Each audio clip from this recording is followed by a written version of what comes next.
दोस्तों इस वीडियो में हम एनटीपीसी मैथ के सारे रियल क्वेश्चन सॉल्व करेंगे, मैथ के एडवांस मैथ के। ठीक है दोस्तों, रियल क्वेश्चन जो आपके 7 अगस्त से लेकर अभी तक आपकी जितनी शिफ्टें हुई हैं सभी शिफ्ट में जो आपके एडवांस मैथ के जितने भी क्वेश्चन आए हैं तो रियल क्वेश्चन इस वीडियो में सॉल्व करेंगे।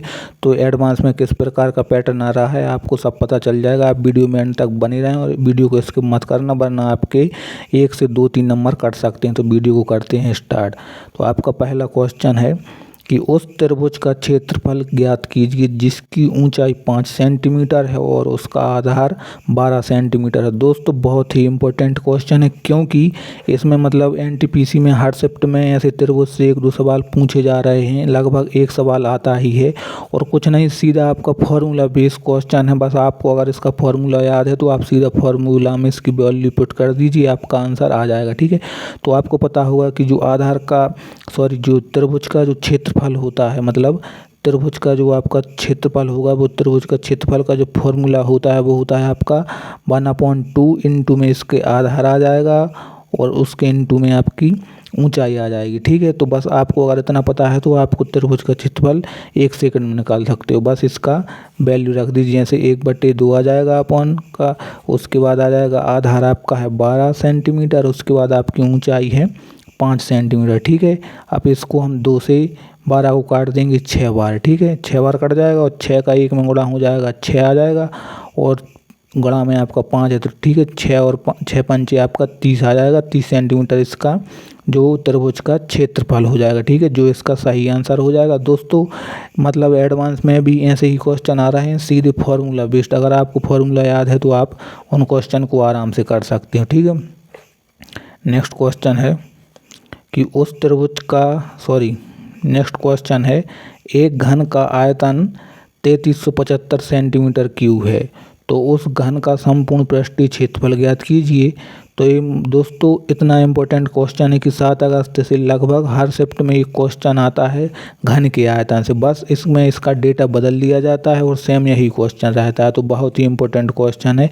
इस क्वेश्चन में आपका जैसे घन का आयतन है और घन का संपूर्ण पृष्ठीय क्षेत्रफल निकालना है, तो जो घन का पृष्ठीय क्षेत्रफल होता है वो कितना होता है 6a²। ठीक है, क्योंकि a² है तो सबसे पहले घन का पृष्ठीय क्षेत्रफल निकालने के लिए हमें घन की भुजा निकालनी पड़ती है। ठीक है, तो घन की भुजा कितनी होती है, घन की भुजा होती है a। ठीक है, और घन का आयतन का फॉर्मूला कितना होता है a³। ठीक है, तो a³ मतलब कि 3375 जो यहाँ पर है, यहाँ से क्यू हटेगा तो यहाँ पर क्यू रूट लग जाएगा और आपको पता होना चाहिए कि जो 3375 है वो आपका 15 का क्यू है। ठीक है, 15 का क्यू है तो आपका ए का मान आ गया 15। अब हमें निकालना है घन का इसका संपूर्ण पृष्ठीय क्षेत्रफल 6a²। तो बस इसमें इसकी वैल्यू पुट कर दीजिए, जैसे 6 आपका और ए कितना है 15, तो 15 का स्क्वायर कितना हो जाएगा 225। बस इसका इसमें गुणा कर दीजिए, 6 का 5 में गुणा होगा 6 5 30, हाथ में आ जाएगा 3, 6 दूनी 12 और 3 15, 1 6 दूनी 12 और 1 13, यानी 1350 इसका सही आंसर हो जाएगा। ठीक है दोस्तों अगर वीडियो अच्छी लग रही है तो वीडियो को एक लाइक ज़रूर कर देना और चैनल को कर लेना सब्सक्राइब, क्योंकि ऐसी इंपॉर्टेंट वीडियो इस चैनल पर मिलती रहती हैं आपकी। ठीक है, नेक्स्ट क्वेश्चन है, किसी त्रिभुज के तीनों कोणों का अनुपात 2:3:4 है, तो सबसे बड़े और सबसे छोटे कोण का अंतर क्या होगा। दोस्तों मतलब ये भी बहुत ही इम्पोर्टेंट क्वेश्चन है और हर शिफ्ट में एक न एक इसमें मतलब एक सवाल एडवांस के, वैसे तो इसमें एडवांस के आपके 4 से 5 ही क्वेश्चन आ रहे हैं। तो मतलब किस प्रकार के क्वेश्चन आ रहे हैं वो सब इसमें कवर किया गया है, क्योंकि आपको रेलवे का पैटर्न पता होगा कि अगर जैसे उसने एडवांस के मतलब एक क्वेश्चन पूछ लिया पहली शिफ्ट में तो वो हर शिफ्ट में एक ही क्वेश्चन पूछेगा, बस उसका डेटा बदल दिया जाता है। ठीक है, रेलवे का ऐसा ही पैटर्न होता है, बस उसका डेटा बदल दिया जाता है। तो क्वेश्चन देखते हैं, किसी त्रिभुज के तीनों कोणों का अनुपात 2:3:4 है, तो सबसे बड़े और सबसे छोटे कोण का अंतर क्या होगा। तो दोस्तों इसमें जो आपको पता है वो त्रिभुज के जो तीनों कोणों का योग, मतलब त्रिभुज के तीनों कोणों का योग कितना होता है 180 अंश। ठीक है, त्रिभुज के तीनों कोणों का योग, और इसमें 3 कोण दिए गए हैं आपके 2:3:4 में। तो अगर हम इनका योग करें 2 + 3 + 4, अगर हम इनका योग करें तो आपका 9 आ जाएगा। ठीक है, और टोटल आपका होता है 180 अंश। तो और आपको 9 दिया गया है, तो अगर हम 180 में अगर हम 9 का डिवाइड कर दें तो आपका 20 आ जाएगा। ठीक है, ये आपका एक कोणा का मान आ गया। और चूंकि आपके तीनों कोणा यहाँ पर हैं और आपकी वैल्यू आ गई 20, तो 20 की वैल्यू इसमें रख दीजिए।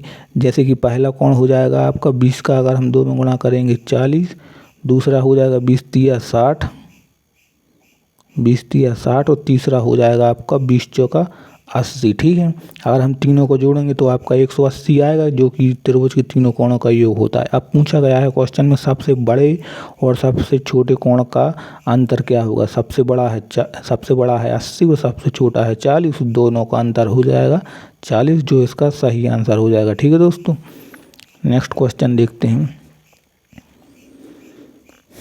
नेक्स्ट क्वेश्चन भी दोस्तों इम्पोर्टेंट है, क्योंकि इससे एक ना एक क्वेश्चन आ ही जाता है। ठीक है, तो यहाँ पर जैसे क्यू है तो कहीं यहाँ पर स्क्वायर, तो कहीं पर क्यू पूछ लेगा, या फिर कहीं इसका उल्टा पूछ लेता है, कहीं इसका सीधा। तो इस प्रकार से एक क्वेश्चन आता है, जैसे कि x + 1y(x) बराबर 6 दिया गया है और पूछा है x² + 1y(x² बराबर क्या होगा।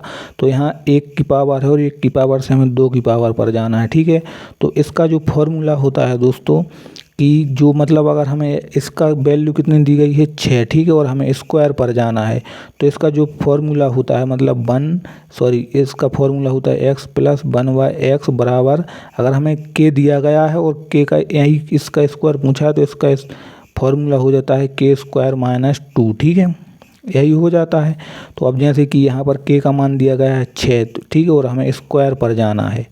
ठीक है, तो यहाँ पर हम 6 का स्क्वायर कर देंगे -2 बराबर आपका कितना आ जाएगा 34। ठीक है, अगर एक बात दोस्तों इसमें याद रखना, अगर यहाँ प्लस है और यहाँ प्लस है, ठीक है, तो इसमें माइनस हो जाता है, और अगर यहाँ माइनस होता तो यहाँ पर प्लस हो जाता। ठीक है, तो यहाँ पर प्लस हो जाता, बाकी यही इसका सही आंसर हो जाएगा। ठीक है दोस्तों,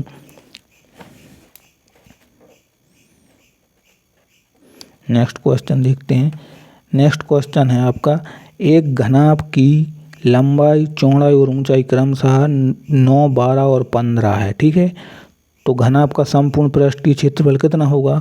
दोस्तों एडवांस में इतने ही इंपॉर्टेंट क्वेश्चन सीधे फॉर्मूला बेस्ड क्वेश्चन आ रहे हैं। अगर आपको इनका फॉर्मूला याद है तो आप इन्हें बहुत 1 या 2 सेकंड में सॉल्व कर सकते हैं। ठीक है, तो इसमें पूछा गया है घन का संपूर्ण पृष्ठीय क्षेत्रफल क्या होगा। तो आपको सबसे पहले बता दूं, जो घन का संपूर्ण पृष्ठीय क्षेत्रफल होता है, टोटल सरफेस एरिया, ये होता है आपका 2, आपका ब्रैकेट में आ जाएगा लंबाई गुणा चौड़ाई। ठीक है, प्लस में आ जाएगा लंबाई गुणा ऊंचाई आपकी। ठीक है, और इसके प्लस में आ जाएगा चौड़ाई गुणा ऊंचाई। ठीक है, बस इसका मान रख दीजिए, आपका आंसर आ जाएगा। जैसे कि 2 आपका बाहर आ जाएगा, लंबाई गुणा चौड़ाई, इसकी लंबाई गुणा चौड़ाई यानी 12 गुणा 9 आपका, प्लस में आ जाएगा लंबाई गुणा ऊंचाई, लंबाई आपकी दी गई है 9 और ऊंचाई 15, यानी 9 गुणा 15, और प्लस में आ जाएगा चौड़ाई गुणा ऊंचाई, चौड़ाई और ऊंचाई 12 गुणा 15, 12 गुणा 15। ठीक है,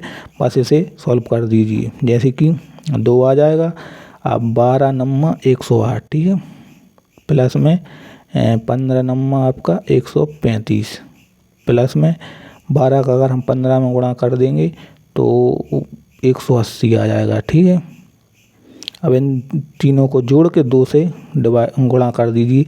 जैसे कि 8 और 5 13, ठीक है, 13 की आपकी 3 हाथ में आ जाएगी 1, अब यहाँ पर 3 और 8 11 और 1 12, फिर से हाथ में आ जाएगी 1 2 3 और 1 4, यानी 423 आ जाएगा।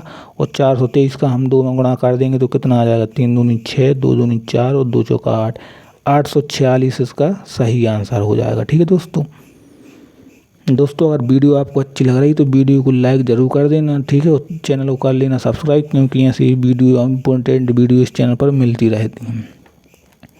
नेक्स्ट क्वेश्चन दोस्तों, एक क्वेश्चन तो बहुत ही ज़्यादा इंपॉर्टेंट है, क्योंकि गोले से हर शिफ्ट में यही क्वेश्चन पूछ रहा है, बस आपको हर शिफ्ट में इसका डेटा बदल दिया जाता है। ठीक है, तो 48 सेंटीमीटर व्यास वाले गोले का आयतन क्या होगा। तो दोस्तों गोले का आयतन निकालने के लिए सबसे पहले हमें रेडियस की ज़रूरत पड़ती है। ठीक है, और जो आपकी रेडियस होती है वो आपकी व्यास की आधी हो जाती है। तो व्यास आपका 48 है और इसका आधा हम कर देंगे तो आपकी 24 आ जाएगी रेडियस। ठीक है, अब इसका जो फॉर्मूला होता है 4/3 आपका 3 आ जाएगा, पाई आर क्यू, ठीक है, पाई आर क्यू आ जाएगा इसमें। तो इसमें इसका मान रख दीजिए, जैसे कि 4/3। दोस्तों अगर क्वेश्चन में पूछा गया है पाई का मान रखिए, तब आप पाई का मान रखना, वरना पाई का मान आपको नहीं रखना है।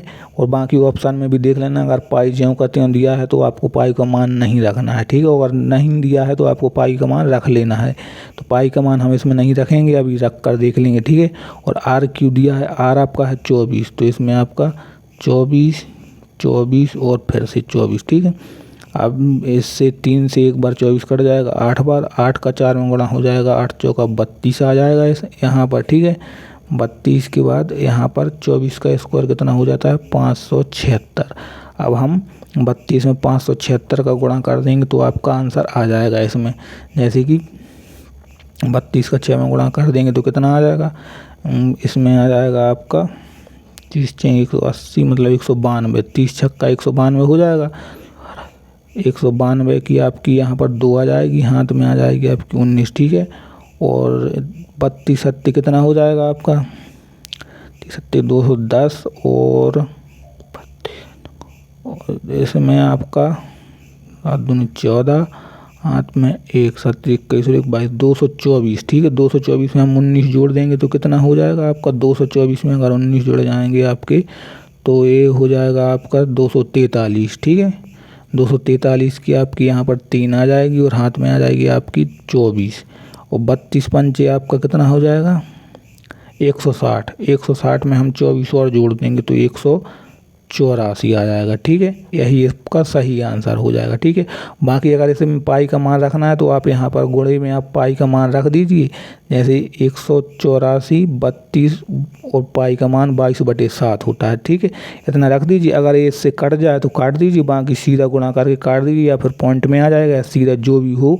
बाकी अगर क्वेश्चन में बोला गया है कि पाई का मान रखना है तभी आपको पाई का मान रखना है, वरना आपको पाई का मान नहीं रखना है, ठीक है दोस्तों। तो ऐसे ही फॉर्मूला बेस्ड आपके सीधे एडवांस से सीधे क्वेश्चन आ रहे हैं, इतनी ही जी। अभी और देखते हैं, इसमें नेक्स्ट क्वेश्चन देखते हैं। यदि a + b = 10 है और a × b = 21 है तो a² + b² a² + b² बराबर ज्ञात कीजिए। तो इसमें आपको इन दो मतलब ऐसी दो संख्याएं हैं जिनको जोड़ने पर 10 और गुणा करने पर 21, ठीक है। तो उनका स्क्वायर कितना होगा, स्क्वायर का योग कितना होगा। तो इसका जो आपको आप व्याख्या कर सकते हैं तो व्याख्या कर लीजिए। अगर आपको ऐसी कोई संख्याएं याद आ जाती हैं कि जोड़ने पर 10 और गुणा करने पर 21 तो उनके वर्गों का योग कितना होगा, ठीक है। बाकी इनका जो फॉर्मूला होता है, जैसे आपका a² + b² का जो फॉर्मूला होता है वो आपका a + b का हो जाएगा होल स्क्वायर -2ab, ठीक है। बस आप इसका मान रख दीजिए, जैसे a + b का होल स्क्वायर, तो a + b का मान कितना है यहाँ पर 10 का हम कर देंगे स्क्वायर -2 × में इसका a × b का मान कितना है 21, तो 21 आ जाएगा, ठीक है। अब इसे हम सॉल्व कर लेते हैं। 10 का स्क्वायर आपका 100 माइनस 21 दूनी 42, ठीक है। 100 में से 42 गया तो आपका 58 आ जाएगा, ठीक है। आपका 58 आ जाएगा जो आपका सही आंसर हो जाएगा, ठीक है दोस्तों। अगर आपको ऐसी दो संख्याएं याद हैं कि जोड़ने पर 10 और गुणा करने पर 21 आए तो आप इसे सीधा रख लीजिए। और बाकी अगर यहाँ पर जो आपको याद नहीं आता तो आप फॉर्मूले से भी लगा सकते हैं। जैसे कि दो संख्याएँ 7 और 3 हैं आपकी, अगर जोड़ दो तो 10 आ जाएगा, गुणा कर दो तो 21, और इन दोनों को अगर स्क्वायर का हम योग करें तो कितना है, 7 का स्क्वायर 49 + 3 का स्क्वायर 9, तो भी आपका 58 नहीं आएगा। आप चाहे तो ऐसे कर सकते हैं और आप चाहें तो फॉर्मूले से भी कर सकते हैं, ठीक है। आपकी मर्जी, जो भी आपको आसान लगे, ठीक है। क्वेश्चन नंबर 8 देखते हैं। एक शंकु है जिसकी त्रिज्या 7 सेंटीमीटर है और उसकी ऊंचाई 24 सेंटीमीटर है, तो उस शंकु का आयतन ज्ञात कीजिए। दोस्तों ये भी इम्पोर्टेंट क्वेश्चन है क्योंकि शंकु से आपका एक ना एक क्वेश्चन आ ही रहा है हर शिफ्ट में, ठीक है। तो इसमें पूछा गया है एक शंकु जिसकी त्रिज्या 7 सेंटीमीटर है और ऊंचाई 24 सेंटीमीटर है, तो उस शंकु का आयतन ज्ञात करना है, ठीक है। अब हमें आयतन ज्ञात करना है, तो जो शंकु का जो आयतन होता है, शंकु का आपको बस फॉर्मूला याद कर लेना है और कुछ नहीं। आप क्वेश्चन को 1 से 2 सेकंड में सॉल्व कर सकते हैं, ठीक है। शंकु का आयतन होता है 1/3 पाई आर क्यू हो जाएगा यहाँ पर आर क्यू और इसका एच, ठीक है, 1/3 पाई आर क्यू एच, इसका फॉर्मूला यही होता है। हाँ ठीक है, इसका फॉर्मूला यही होता है। अब बस इसमें मान रख दीजिए 1/3 पाई का मान आप चाहें तो रख भी सकते हो, नहीं चाहें तो नहीं रखना है, आपकी मर्जी है, ठीक है। और यहाँ पर आर का मतलब होता है त्रिज्या, आर का स्क्वायर त्रिज्या हो जाएगी, यहाँ पर आ जाएगा 49 आर का स्क्वायर, ठीक है, गुणा में आपका है एच, एच का मान है 24, ठीक है। अब बस इसे काट दीजिए, मतलब 3 से कट जाएगा 8 बार, ठीक है, 8 का 49 में गुणा कर दीजिए, ठीक है, 8 का 49 में सीधा गुणा कर दीजिए, आपका आंसर आ जाएगा जैसे कि 8 9 72, 7 8 चौका 32 और 7 29, 292 आ गया, ठीक है, 292 और साथ में पाई। अगर क्वेश्चन में बोला गया है कि पाई का मान लीजिए 22/7 तो आपको ले लेना है, और नहीं बोला गया है तो मत लेना है। जैसे कि यहाँ पर हम रख के देख लेते हैं 292 और पाई का मान होता है 22/7। अब अगर हम इसे 7 से काट देंगे तो ये मतलब इसमें पॉइंट में आंसर आ जाएगा, ठीक है, पॉइंट में आ जाएगा, नहीं आएगा। अगर यहाँ पर नहीं रखना है इसका मान, तो आप इसका मान यहाँ पर रख सकते हैं। यहाँ पर अगर 22/7 रखते हैं आप, तो यहाँ पर पहले ही 7 से 49 कट जाएगा 7 बार, ठीक है। अब गुणा होगा 22 का 7 में और फिर 8 में, तो ये ऐसा कर सकते हैं आप। बाकी जो क्वेश्चन में दिया गया है उसी के आधार पर आपको सॉल्व करना है, ठीक है। नेक्स्ट क्वेश्चन देखते हैं। दोस्तों मतलब ये स्क्वायर वाले भी क्वेश्चन इंपॉर्टेंट है, क्योंकि वर्ग से एक क्वेश्चन आपको मिल ही रहा है हर शिफ्ट में, ठीक है। अब यहाँ पर देखते हैं, इसमें बोला गया है कि 48 सेंटीमीटर परिमाप वाले एक वर्ग का क्षेत्रफल ज्ञात कीजिए, ठीक है दोस्तों। जो वर्ग का हमें क्षेत्रफल ज्ञात करना है, जो आपका वर्ग रहता है इसका क्षेत्रफल ज्ञात करना है, ठीक है। तो इसकी परिमाप दी गई है 48, ठीक है, 48 परिमाप दी गई है। परिमाप जो होती है वो आपकी चारों भुजाओं का योग होता है, ठीक है। तो 4 भुजाएं हैं और आपका 48 परिमाप दी गई है, तो पहले हमें इसकी एक भुजा निकालनी होगी। एक भुजा निकालने के लिए हम 4 से डिवाइड कर देंगे तो 12 चौका 48 12 आ जाएगा, ठीक है। और वर्ग का हमें क्षेत्रफल ज्ञात करना हो, जो आपको पता होगा जो वर्ग का क्षेत्रफल होता है, वर्ग का क्षेत्रफल होता है ए क्यू, ए का मान है यहाँ पर 12 सीधा, तो बस 12 का हमें स्क्वायर कर देना है, जो आपका 144 आ जाएगा, सीधा आंसर आ जाएगा। आपको बस फॉर्मूला याद होना चाहिए, ठीक है दोस्तों। तो अब नेक्स्ट क्वेश्चन देखते हैं। नेक्स्ट क्वेश्चन है आपका कि इसमें दिया गया है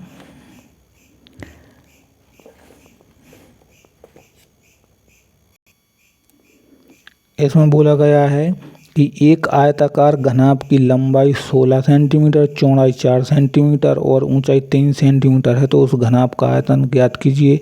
दोस्तों इम्पोर्टेंट क्वेश्चन है, क्योंकि घनाभ से आपके 1 से 2 क्वेश्चन आपको हर शिफ्ट में देखने के लिए मिल ही रहे हैं, ठीक है। तो आपको बस घनाभ के आयतन का फॉर्मूला याद होना चाहिए, जो कि आपका घनाभ का आयतन का फॉर्मूला होता है, आपको सीधा नहीं है, यहाँ पर आप लिख लीजिए। जो घनाभ का आयतन का फॉर्मूला होता है वो सीधा आपका होता है लंबाई गुणा चौड़ाई गुणा आपकी ऊंचाई हो जाएगी, ठीक है।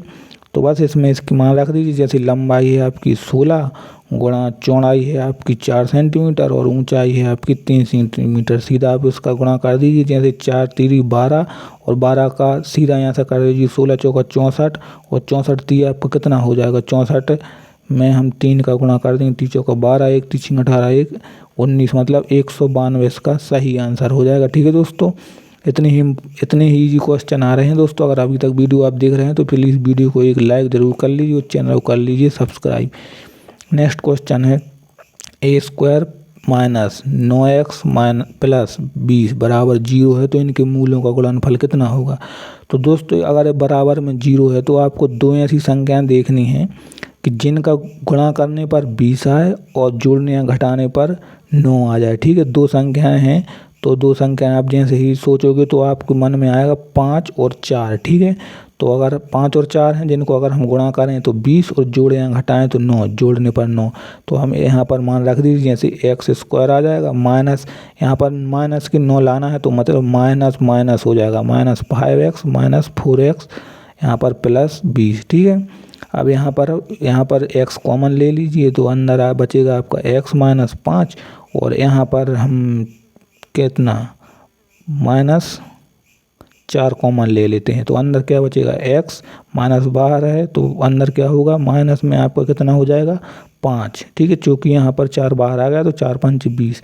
अब यहाँ पर 2 बन गए, एक तो बन गया आपका x माइनस 5 और एक बन गया x माइनस 4। ठीक है, 2 इनके मूलों का योग, एक ये होगा एक ये हो गया, 2 ये हो गए तो दोनों का गुणा कितना होगा 4 गुणा 5 बराबर आपका 20। 20 आपका सही आंसर हो जाएगा। ठीक है, नेक्स्ट क्वेश्चन, उस वर्ग का क्षेत्रफल ज्ञात कीजिए जिसकी भुजा 27 सेंटीमीटर है दोस्तों। ठीक है, तो 27 सेंटीमीटर सीधी एक भुजा दी गई और वर्ग का क्षेत्रफल आपको अभी बताया था कि वर्ग का जो क्षेत्रफल होता है आपका सीधा ए क्यू होता है। ठीक है, क्योंकि ए का मतलब होता है भुजा और भुजा का हम स्क्वायर कर दें तो वर्ग का क्षेत्रफल आ जाता है, मतलब 27 का जो आपका स्क्वायर होता है वो कितना होता है 729। ठीक है, यही इसका सही आंसर हो जाएगा। अब नेक्स्ट क्वेश्चन देखते हैं।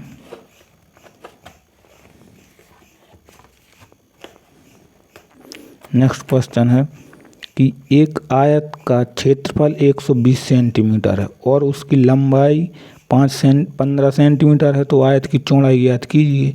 तो इसमें दोस्तों ये आयत का जो इम्पोर्टेंट क्वेश्चन है सीधे फॉर्मूले से आ रहा है, तो इसका जो चौड़ाई ज्ञात करनी है तो आयत का जो क्षेत्रफल होता है, आयत का क्षेत्रफल होता है लंबाई गुणा चौड़ाई। ठीक है, यहाँ पर दिया गया है क्षेत्रफल है 120 और लंबाई दी गई है 15 और हमें चौड़ाई ज्ञात करनी है। ठीक है, तो यहाँ पर सीधा 15 से 120 कट जाएगा, कितनी बार 15 अट्ठे 120। ठीक है, तो यहाँ पर चौड़ाई आपकी आ जाएगी, चौड़ाई बराबर आपकी आ जाएगी 8 सेंटीमीटर। ठीक है दोस्तों, तो 8 आपका सही आंसर हो जाएगा दोस्तों। तो ये कुछ ऐसे इंपॉर्टेंट क्वेश्चन थे जो आपके एनटीपीसी में एडवांस मैथ के थे। ठीक है, बाकी अर्थमेटिक में कैसे क्वेश्चन आ रहे हैं वो वीडियो ऑलरेडी मेरे चैनल पर पड़ी हैं, आप जाकर देख सकते हैं। तो ये कुछ ऐसे इंपॉर्टेंट क्वेश्चन थे, आप लोग डिमांड कर रहे थे तो इसलिए मैं लाया हूं, तो आप इन्हीं क्वेश्चन को देख सकते हैं और इसी के आधार पर आपके एनटीपीसी में एडवांस के क्वेश्चन आ रहे हैं हर सेप्टेम्बर। बस क्वेश्चन वही रहेगा, आपका इसका डेटा बदल दिया जाता है। ठीक है दोस्तों, तो अगर वीडियो आपको अच्छी लगी तो वीडियो कर देना लाइक और चैनल को कर लेना सब्सक्राइब, क्योंकि ऐसे ही इंपॉर्टेंट वीडियो मैं इस चैनल पर लाता रहता हूँ। ठीक है, और आपको कौन सी वीडियो चाहिए किस टॉपिक पर आप कमेंट में ज़रूर बताना। मिलते हैं नेक्स्ट वीडियो में।